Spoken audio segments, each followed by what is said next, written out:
So, was it really the perfect any card at any number? Well, if you've seen the video of Penn and Teller Fool Us with Emily Robinson Hardy, then I'm sure you probably go along with the fact that it really is the perfect ACAAN. Well, we're going to have a go at finding out if it really is the perfect any card at any number. Now, for those of you that haven't seen the performance yet, I'll put a link in the description below this video. I'll also ask you to search out for her name and Fool Us Season 10, and you should find it. It's a great performance. What she did was any card at any number without touching the cards. And for those that haven't seen it yet, here's a quick overview. She has a large deck of playing cards which she doesn't touch. She invites two members of the audience up onto stage, a lady and a gentleman. She asks the lady for any card, and it really is a free choice. She says the 6 of spades. She turns to the gentleman and asks for any number between 1 and 52. He gives 47. Without touching the deck, the cards are dealt by the lady, and when she arrives at card 47, it is indeed the correct card, the 6 of spades. Now you can watch it several times over. It is perfect. It's a great performance by Emily. And here we're going to try and dissect it and work out exactly the method that was used. Now, on all these types of videos, we try to do the same as Penn and Teller. They try and guess how tricks are done. And when we're sitting at home, we have a go as well. And I decided to put my idea on video. Now, if you agree with my method, then let me know in the comments below. But if you don't and you think I've got it wrong, because I quite often do, then let us know again in the comments, and maybe even give your own suggestions as to how you think it was done. So how was it done? Well, first of all, let's break it down into parts. The cards, there's nothing wrong with the cards. They're a regular deck of cards. So we can eliminate that. Secondly, did you notice anything a little bit strange on the night? Remember, this is season 10 of the show. There's been loads of magicians that have got people from the audience, and they've wandered around the stage, and there's one thing that Emily had that none of those ever used. That's right, the microphone, a handheld microphone. Why?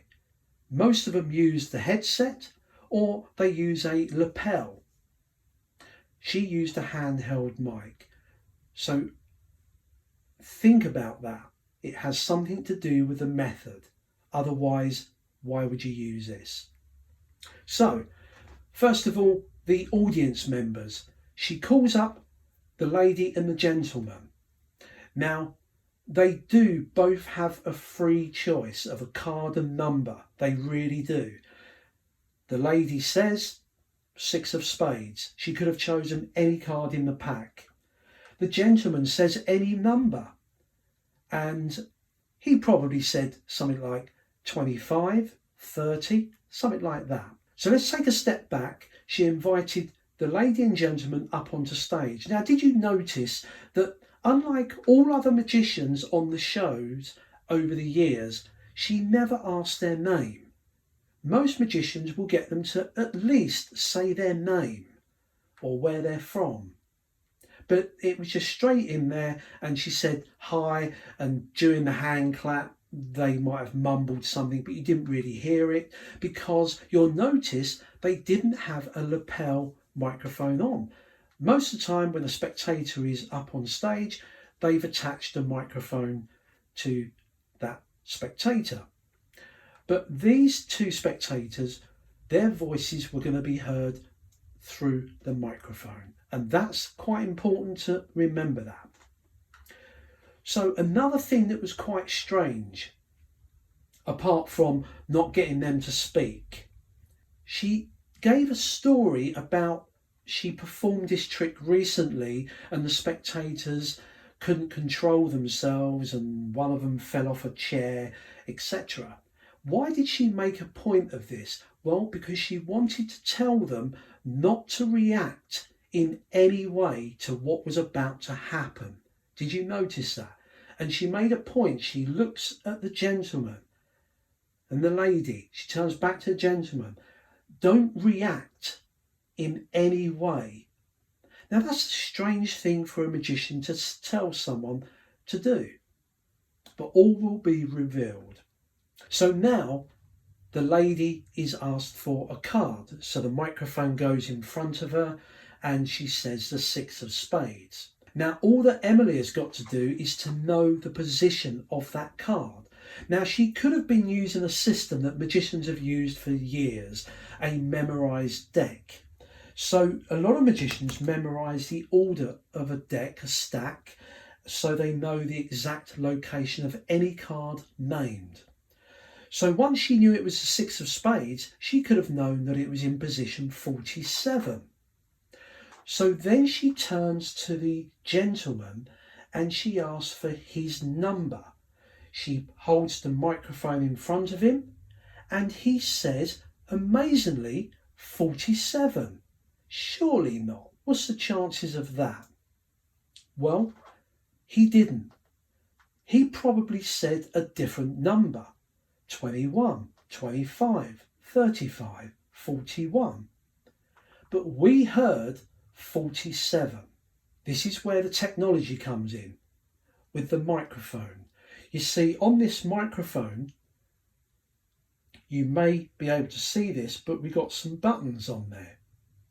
Now these buttons can be used to call up a pre-recorded voice that says a number.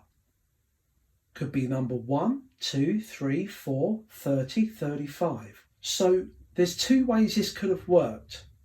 First of all, once Emily knew that it was the 6 of spades, she could have pressed the top button to punch in 4, then 7, that's 47, and then when she presses the play button on the mic, it plays a pre-recorded male voice that says 47. Now, this is the important thing. Some of you are probably saying, well, how do we know that's how he spoke? Well, we don't. Remember, she never asked their names when they came up, because if this guy spoke Spanish or French or spoke with an accent, or maybe he had a very high-pitched voice, it wouldn't have sounded right when the number was called out in a different tone or accent. So by not letting the audience hear his voice at all up to that point, played an important part in the method. So this is how I believe it played out. Once she can play a number 1 to 52 just by the press of a button, as she turns, she doesn't want him facing directly the audience. And let me just demonstrate what I mean by that. Watch my mouth. As I'm talking into the mic, I'm going to say 3 numbers: 21, 35, 41. I'm now going to repeat that little clip, but I'm going to overdub some different numbers. See what you think now. 25, 37, 44. Now, did you notice, even face on with the mic there, it was difficult to know that I'd overdubbed different numbers, even though you knew what I actually said in the first place. Now, it makes it even harder if I turn sideways. You can't see my mouth or lips that well, face on. And if I turn sideways even more, like the gentleman did, you just see the side of my mouth.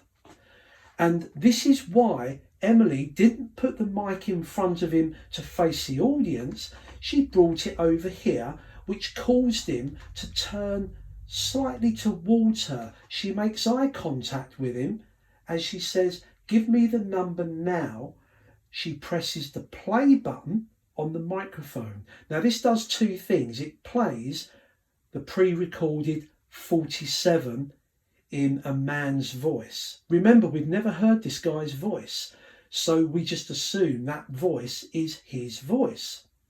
So as she presses play, it'll also mute, which means turn off the microphone at that moment. So he probably said number 21 or 32. We never heard it. We saw his mouth move, but we heard 47. And this is why this trick could never be performed close up. It could never be performed without the microphone. How clever is this method? Absolutely brilliant. If this is how it was done, and I do believe it was, then hats off to Emily. Absolutely brilliant presentation. So now everything drops into place. Once she says, say your number, and he hears 47, he then clocks on to what's going on. And I guarantee you that guy, for anyone that knows him, I bet if you ask him, he'll tell you on that night he didn't say 47. He said 23 or something else. The cards were dealt, and of course the trick was a great fooler for Penn and Teller. So a couple of things just to look back on here. I do believe the microphone was a special microphone, custom made, probably had a little electronic circuit board in there with memory on there. And I'm no electronics wizard, but a friend of mine came round earlier and he demonstrated something he put together earlier this evening. And it was this little gadget. It's a little circuit board and it stores MP3 files. And he loaded onto here just some recordings of him saying 1, 2, 3, 4, and they were separate files.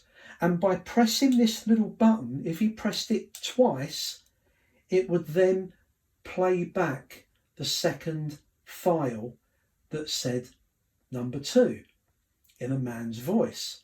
Now this was something he put together very quickly on this board, but he said it could quite easily be done and put inside a microphone like that. But this is where there might be an alternative method that Emily did. I said she probably used a memorised deck, and then once she knew what the number was, the position, she would press that in by pressing the buttons to put in 47 so it would play the correct file. But my friend said to me that it's possible to program this, that just by entering in maybe the top button, when you press that, you can press ace, 2, 3, 4, 5, 6, and then the second button could be clubs, hearts, spades, diamonds, 4 presses. If he presses it 3 times, the program will know the position of that card. So Emily wouldn't even have to worry about memorising the deck and getting it wrong. The program will play the correct file when you press the play button, and it's as simple as that. Now I do credit this to a lady called Rebecca, and maybe her or her friends are watching. She's been on Penn and Teller a couple of times. She's a great magician and her name's Rebecca, and she did a similar ACAAN routine just as a private video on YouTube many years ago, and it was sent to me, and the method was identical to what Emily did. The only difference being is that Rebecca used audio dubbing, and I think she knows what I mean, on the video. So with that in mind, I hope you agree with me that that is the method of how the perfect ACAAN was possibly performed. If you don't agree, give your suggestions below. But till next time, don't forget, hit the subscribe button, the like, the share, and I'll see you again for some more magic very soon.